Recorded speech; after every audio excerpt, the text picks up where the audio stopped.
Dans les années 1920, une artiste peintre new-yorkaise devenue conférencière affirmait quelque chose de radical pour l'époque. La vie n'est pas une loterie, c'est un jeu exact, avec des règles précises. Et la plupart des gens perdent à ce jeu, non pas par malchance, mais parce qu'ils jouent avec les mauvais outils. Florence Scovelchin enseignait que la parole n'est jamais neutre.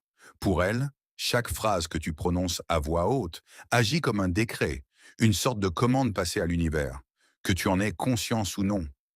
Dire «je suis toujours fatigué», «ça ne marche jamais pour moi» ou «je n'ai pas de chance», ce n'est pas décrire ta vie, c'est la programmer. Elle allait plus loin que Murphy ou Godard sur ce point précis. Ce n'est pas seulement ce que tu penses ou ce que tu ressens qui compte, c'est ce que ta bouche affirme. Parce que la parole a, selon elle, une autorité que la pensée seule n'a pas. Mais Shin insistait sur un deuxième point, souvent oublié dans le développement personnel moderne. Tu peux répéter les plus belles affirmations du monde. Si tu gardes du ressentiment envers quelqu'un, le canal reste bouché.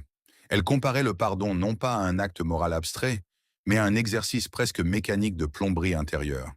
Tant que tu blâmes une personne, une injustice, un échec passé, tu maintiens une tension qui empêche ce qu'elle appelait la manne, c'est-à-dire les occasions, les rencontres, les ressources, de circuler jusqu'à toi.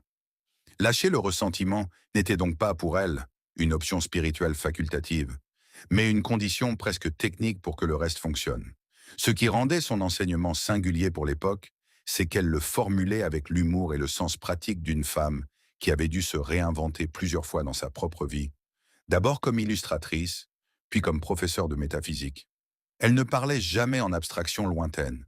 Elle donnait des exemples concrets, presque des scènes de la vie quotidienne, pour montrer comment un mot mal choisi pouvait fermer une porte et comment un mot juste, répété avec conviction, pouvait littéralement changer le cours d'une situation en quelques jours. Aujourd'hui, repère une phrase négative que tu répètes souvent sur toi-même ou sur ta vie. Remplace-la par son opposé exact, dite à voix haute, pas seulement pensée. Et si un nom te vient en tête quand tu penses à du ressentiment non réglé, commence, même intérieurement, à lui souhaiter du bien. Ce n'est pas pour cette personne, c'est pour rouvrir ton propre canal.